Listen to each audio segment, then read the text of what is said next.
So all of the women in the room who've had children, I don't know where you thought you were running to when you were in labor, but I don't think it was very far.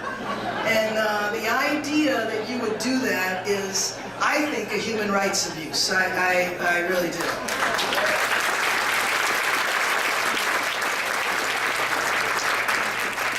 And then I mentioned, so this is executive branch accountability. That's the bill that is looking at the children on the border. And then, of course, oversight of the Department of Justice. It's going to be interesting to see who they pick for the Attorney General.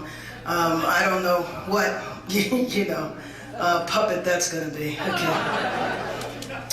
So on Foreign Affairs, I serve as the lead Democrat on the subcommittee, of which, as of January, I'll be able to chair that subcommittee, so I'm very excited about that.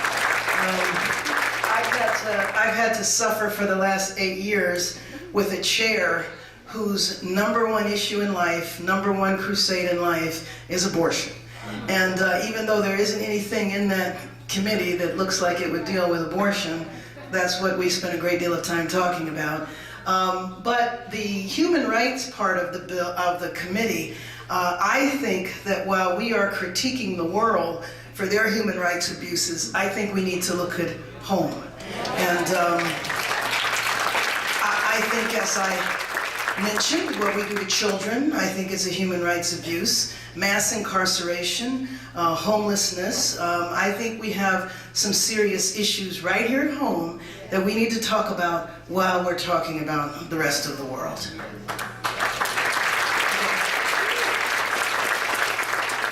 So these are other committees that deal with oversight as well. So on energy and commerce, climate change will certainly come up there. Climate change is going to come up several different committees, not just that one. And then I mentioned to you several months ago that I talked to the man who will be the chair of the Transportation Committee, and I asked him, should we win the election, would you please come to LA and meet with constituents who can talk to you about the airplane noise? So hopefully we will be able to do that. And then I hope on our task force that you guys are going to come up with legislative ideas around the airplane noise, so we can figure out how we address that. And there you have it. That is it. That's what we're going to do.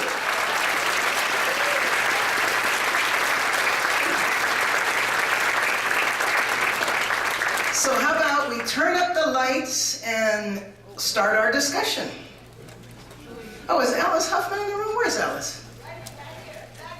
Oh, okay. Alice Huffman, please stand, a member of the DNC as well as the national exec of the NAACP.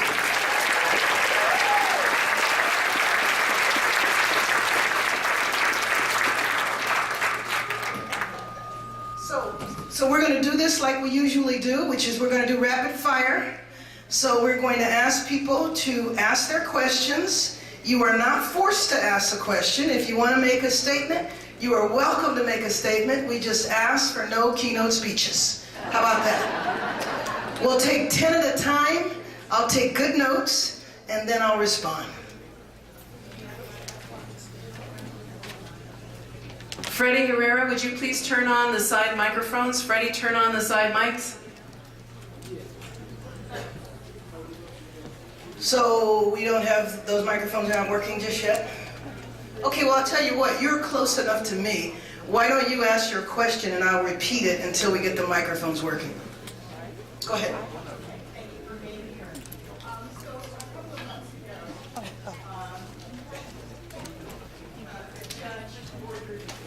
Can you stand here?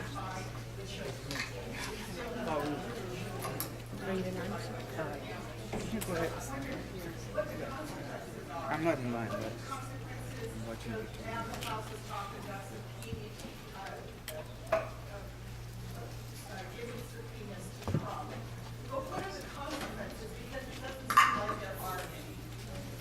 Okay, what are the consequences? Trump was ordered to reunify the children. What are the consequences? Go ahead. Hi, my favorite congressperson, our hero. I just need to know, there's got to be somewhere, some law, some precedent, some rule, something that can we remove Matthew Whitaker. He's got to go, and it's seriously serious.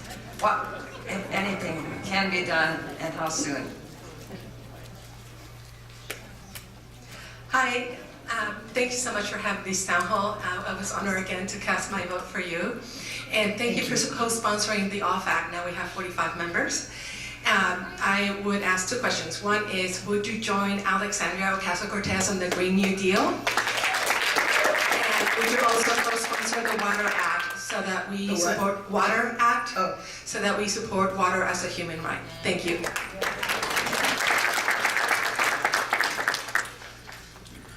Thank you for your great work. You, Cory Booker, Kamala Harris, I've been so proud of you. What's going to happen with this black identity terrorist thing? There seem to be some terrorists out there killing people, but I don't see anything that's addressing them. George Lakoff talks about messaging, the Democratic Party looking for better messaging, and what's going to happen with incorporating some of Bernie Sanders' ideas into our life.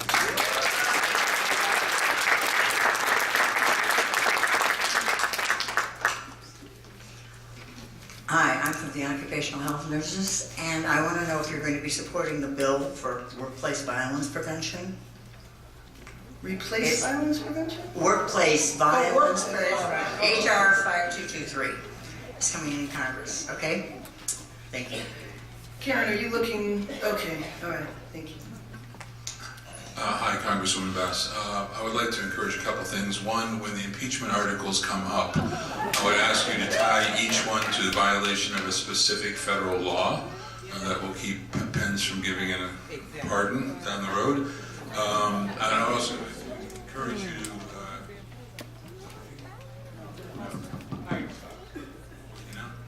I'll repeat. Yeah, okay, sorry. And I would encourage investigations into the murder of the 4 American servicemen near Tongo Tongo in Niger, just like we had over Benghazi. And I would also encourage official congressional investigations into Donald Trump's use of a unsecured cell phone. Donald Trump's advisor on Veterans Affairs in 2016 said that Hillary Clinton was a traitor for her emails, and he advocated her immediate execution. So that's true. I'm not making that up. So I think we should perhaps look into that a little bit on his use of cell phones. Thank you.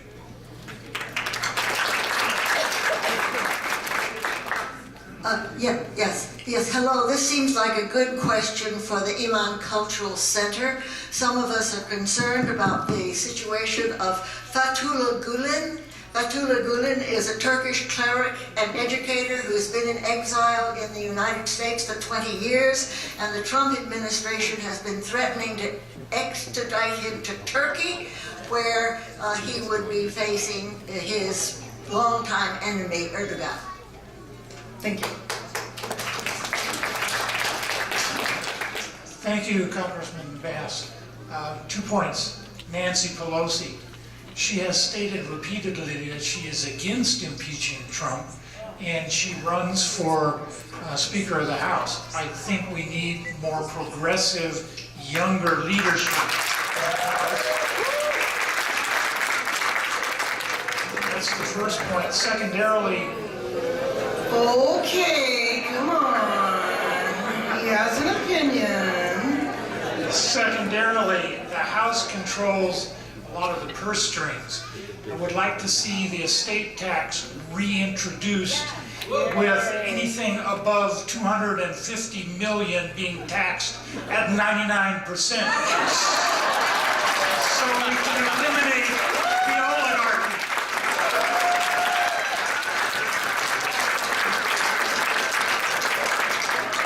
I just have a quick question. Do you support Pelosi to be the speaker? Yes.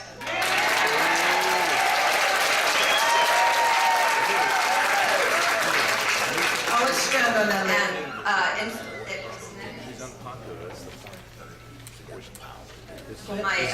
My comment was about Nancy Pelosi as well. I guess that's the big elephant in the room. I support her for leadership because she has the expertise to take us forward, and she can groom the younger progressive people in time, they could watch your example. But I do not support her policy of pay-go, which is the idea of not implementing programs until we raise taxes or cut spending. I don't support that, and that's my comment. I want to, I'm going to keep one more, and then go ahead. Who's next? I was just hoping you could expand a little on executive branch oversight, because I've seen so much abuse, and I'd like to know the plans. Okay, so that's 10. So unify, one of the things that I am worried about, though, because this is a president who clearly has no regard for the rule of law. So I am worried about what he's going to do when we subpoena and things like that, because I can see him just trying to do nothing and being against it. But, I don't believe that there's 100 children that haven't been reunited. I think they don't know. I think they just throw numbers out there. And you asked what are the consequences if they don't comply. I don't know what the consequences are. That's why, to me, when there's not a quick solution like a law or something like that, I always believe that organizing helps, and building a movement around it. I frankly think we should be in the streets over these children. But as a country, we're all going to watch and see what happens, whether or not he is going to comply with any of the orders. So whether or not we can remove Matthew Whitaker, we'll see.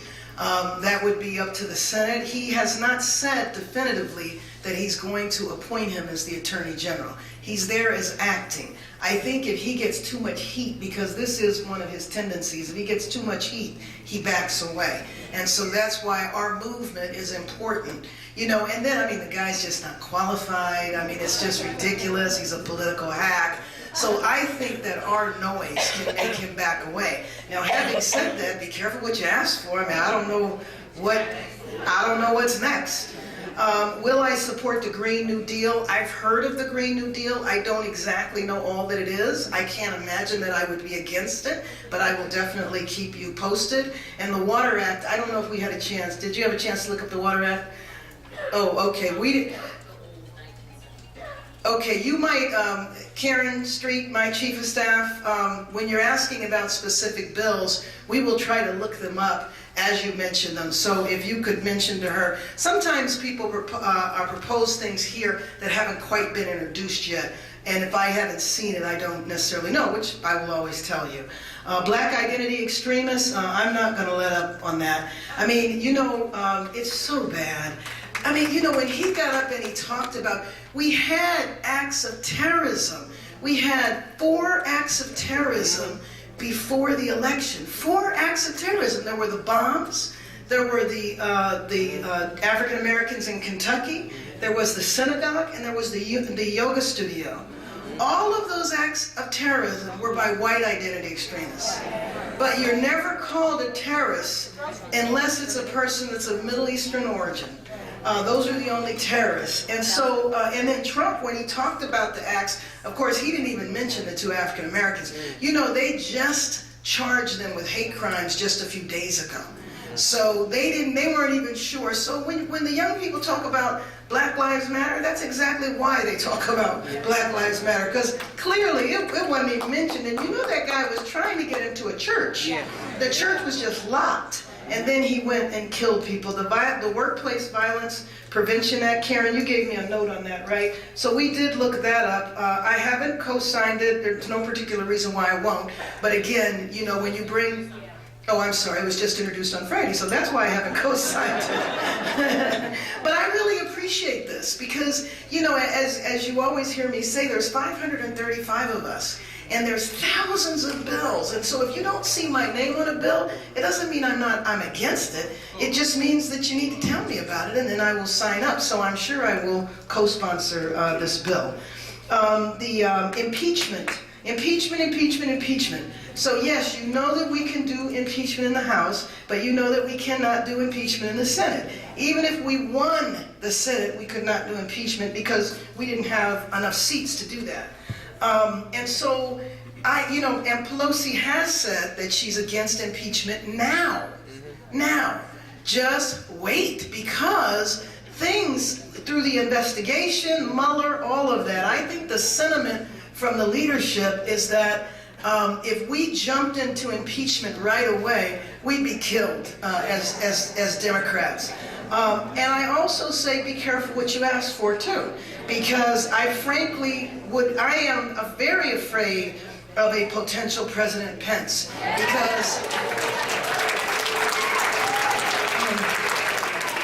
I don't think President Pence will seem crazy. And I can see people going, well, at least he's not Trump, you know, blah, blah, blah. But the investigation of the murder soldiers in Niger, absolutely we will be on that. You know that one of my dear friends, Frederica Wilson, that was one of her mentees. She knew that young man, had known him from childhood, so we're not going to let that go. And then his unsecured cell phone, that's probably going to come up in the Intelligence Committee, but I'm sure that that's going to be looked at. The deportation of the Turkish cleric, you know, lately he said he's not going to do that. Now I think all heck would break loose if he deported that guy, because clearly the guy would be killed. So, and then in terms of executive branch oversight, you know, we are going to be focusing an awful lot on that from all of our committees, and especially the corruption, you know, because he is just so beyond corrupt.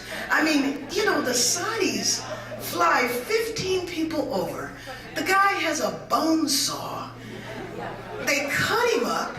And to me, the Saudis did that intentionally. They wanted everybody to know. There's so many ways they could have done what they did, but they chose to do it that way. And now he's still hemming and hawing. Why? Because he's in bed with the Saudis. All of the money the Saudis have put into on his hotels and all of that. So let me just spend a minute talking about Pelosi, and let's talk about the real deal. I'm going to try not to take too long because I really do want to get to everybody, and I have 45 more minutes. So, okay, here's the deal. On Wednesday, November 28th, in our caucus, we are going to vote for all of our leadership. Barbara Lee is running for chair against Hakeem Jeffries. All of our leadership gets voted on. The first election will be for the caucus chair, which then convenes the body to vote for speaker. There is nobody running against Pelosi right now. It is very hard for people who are against Pelosi. It is very hard to vote for no one if you don't have any candidates. Marcia Fudge, who is a dear, dear friend of mine, is thinking about it. I do not believe, personally, she's not told me this, I don't believe that she will pull the trigger. So when Nancy Pelosi's name is put up, it will be the only name that is put up. Now, on January 3rd, when we go to the floor to vote, she needs 218 votes. Let's just say 50 people decide to vote against her. Well, then you can all welcome Speaker Kevin McCarthy. Okay? That's the reality. Because there are still, I don't know how many Republicans, well, just to say 200, okay? We right now have 237 Democrats. If 50 Democrats vote no, then the Republicans would have the majority, and there will be Speaker McCarthy. So I realize people have issues with Pelosi. I happen to believe that she is not going to be there much longer. I also know that she cannot say what date she's going to leave, because then she immediately becomes a lame duck. But I think it is interesting, and this has been said several times, you know, we're in the majority. Democrats, can we not commit murder-suicide? Can we not do that?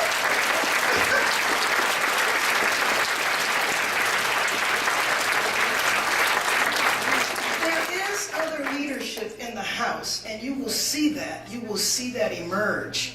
But truthfully, my name was put out there. I mean, you might have seen that. Truthfully, the change from one party to the next is a humongous task. I don't know of anybody who has not done that before that's running up saying, me, vote, I'll do it.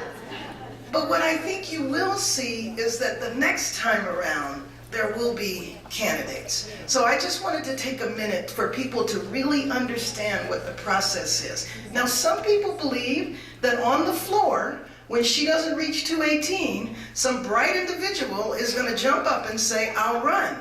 Now, I don't know why we would think that that bright individual would suddenly get 218 votes. Okay, next 10. Hi, I'm a newly minted American thanks to you. And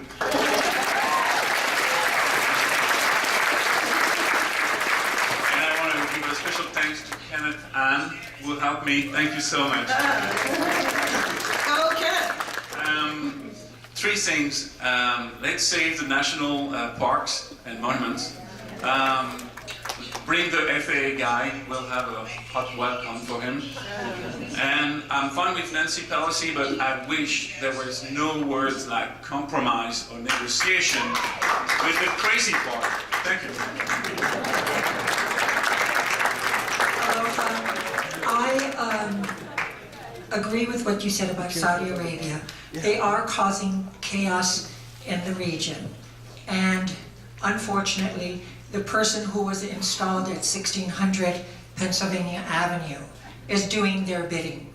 I do hope we can count on the Democrats not to buy into his wagging the dog as desperation becomes an ever more present item on his agenda, and that you will stand up to any proposal of war, especially with Iran, who has not been a threat to our security as of late. Thank you. Thank you.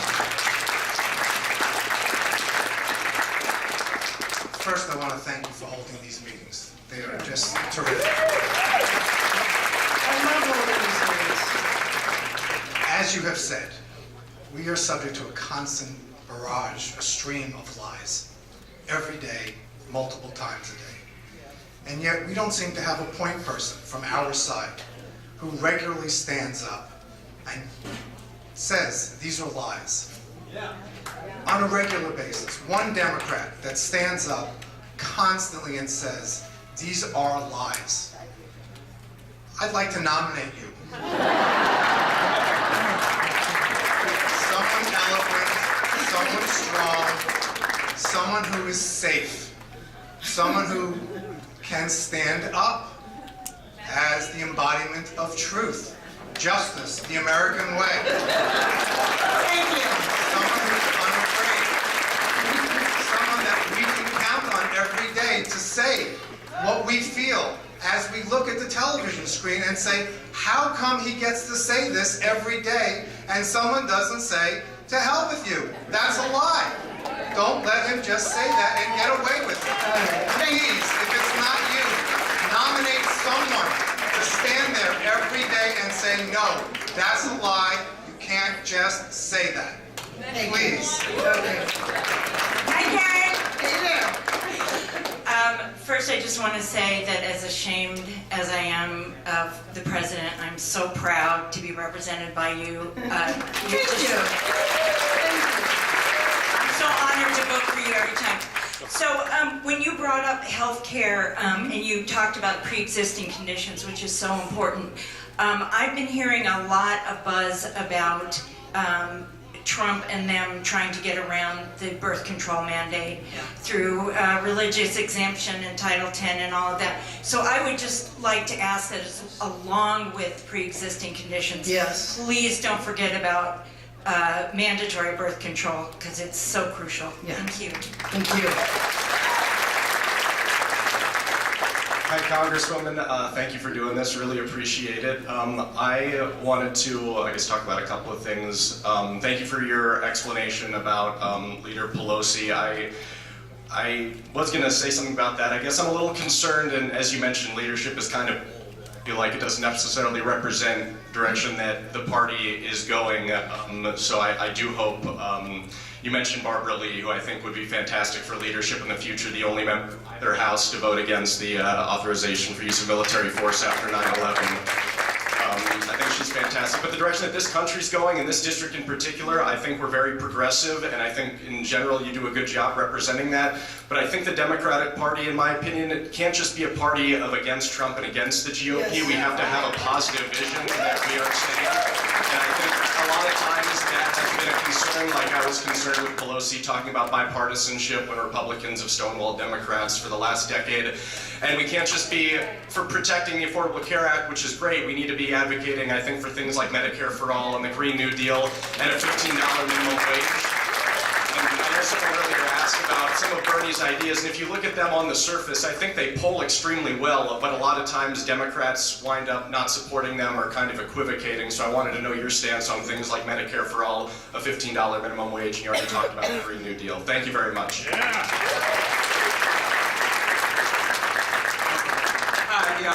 The gentleman just said a lot of things I was going to ask about, but one sort of global question which has to do with, since the House does have a lot of influence over the purse strings, and I guess all appropriations bills have to originate there. Is there any effort at all to reduce the military budget? It seems to just keep going up and up with bipartisan support, and it does, especially if Pelosi's PAYGO, does get implemented in some way, then it makes it all the harder to fund any of the positive programs such as Medicare for All and infrastructure, which hopefully would not be a public-private thing like what Trump wants, but just a public program. If you can't do anything for social programs unless you cut spending, and you can't cut defense spending, then your only option is raising taxes, which is very difficult. So. Why is the defense budget so out of control and it keeps getting more out of control, and doesn't it restrict all these other programs?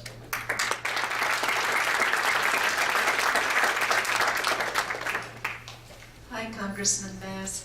I'm very interested in the fact that Democrats are the majority of the country, but not obviously the majority of counted votes. How can the average citizen get involved in efforts to secure voting rights and prevent gerrymandering? What can we actually do?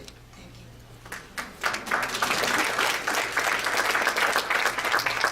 you. Hi, I'm really excited about you taking on the elections and justice and healthcare and all these wonderful things. I was just wondering if there's any way to standardize the way that disaster area money comes, because I found that it comes a lot faster to people that aren't in Puerto Rico or California. And the other thing is, I was wondering if we can do anything to change the policies what we have with Russia, since you're on the Foreign Affairs Committee. Change the policies? Russia's never been held accountable for. Yeah, and anyway, so nothing seems to be happening for a fairly grievous thing that was done. So I was just wondering if there's any way to address that. Thank you. Thank you, Congressman Bass, for the job you and your staff are doing. I have a two-part question. If passed, does H.R. 1 go to the Senate? And two, how do we get legislation passed there? Okay.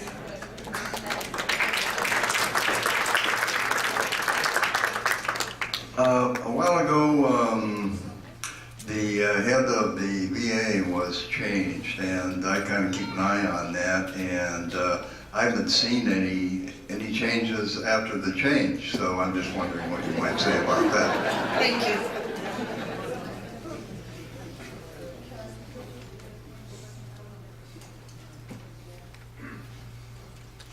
You have an incredibly busy agenda. I'm totally impressed. But to add to it, I'd like to know what if... Not getting off easy. You could take your shoes off, though. Nobody will stop. I know, I've been trying. What, if anything, is on your list for gun control?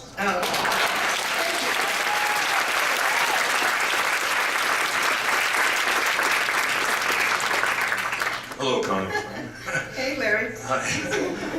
I heard you clearly on gerrymandering and on voter suppression, but in this soaring technological age, can we never look forward to a fair, accessible, state-to-state, universal voting program?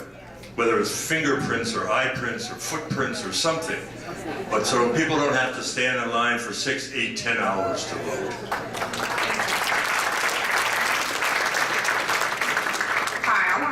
for co-sponsoring HCON Resolution 72. It passed in the House of Representatives on What is it?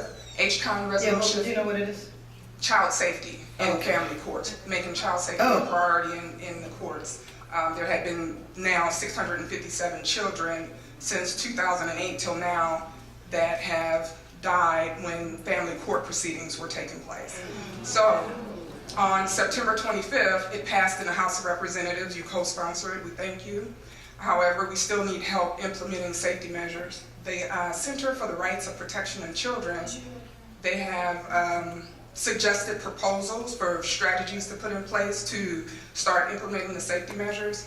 Also, DCSF is part of the problem and not part of the solution. So I wanted to know if we could get your assistance reintroducing AB 336, which is giving parents the right to record interactions with DCSF. And you said HR?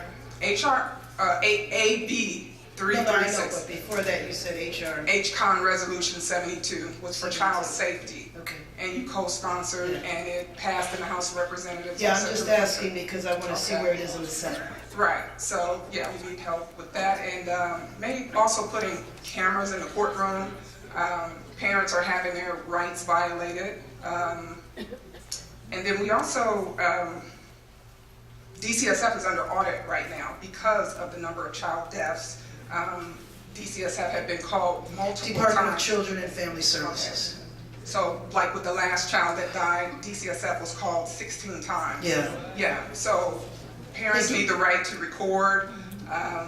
There needs to be a task force in the family court. And like I said, I have information from the Center of Rights and Protection of Children with a suggested proposal. Also, veterans are suffering in family courts.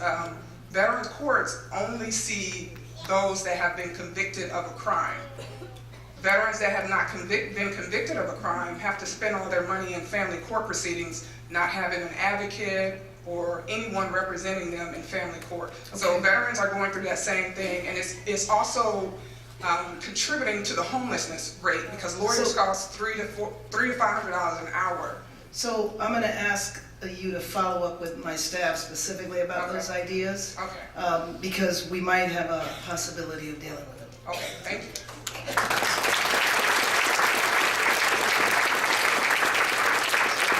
Thank you, Congresswoman. I must say this is my first time to attend one of your town halls, and this has been a lot of fun. Really, it has been. So, my comment's going to be a thought on Democrats going forward. I've been in many elections now, and if you look back in the past, the Republicans have this uncanny ability to, if they put an idea out there, every damn Republican supports it. Nobody has anything bad to say about it. They do this every election, and that is one of the reasons they are so good about beating us. We go in there, and God love us all. We've each got, who we want for speaker and what kind of green program we want and everything else.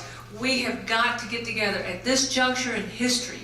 If we're going to go forward and get the White House back, we have got to go in like a wrecking machine with all of us forward looking at the same thing.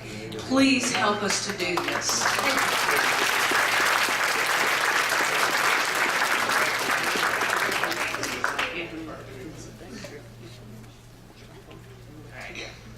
So, first of all, I'm not a Democrat, I'm not a Republican, I'm a constitutionalist, I'm pro-life. So my first question is, why do the Democrats support a sanctuary state for illegals and put their needs above the citizens voting them in office? And the second one is, why do you need to support the killing and murder of unborn children when 60% of them are black children? Thank you. Thank you, Congressmember Bass. First and foremost, thank you for your leadership in creating Seed Change PAC, which has allowed us and given us framework for advocacy. Thanks to you, we flipped 5 out of 7 seats, congressional seats in California. And my question is, do you plan to shore up ADA, or do you plan to support universal health care, for example, HR 676, the Medicare for All bill?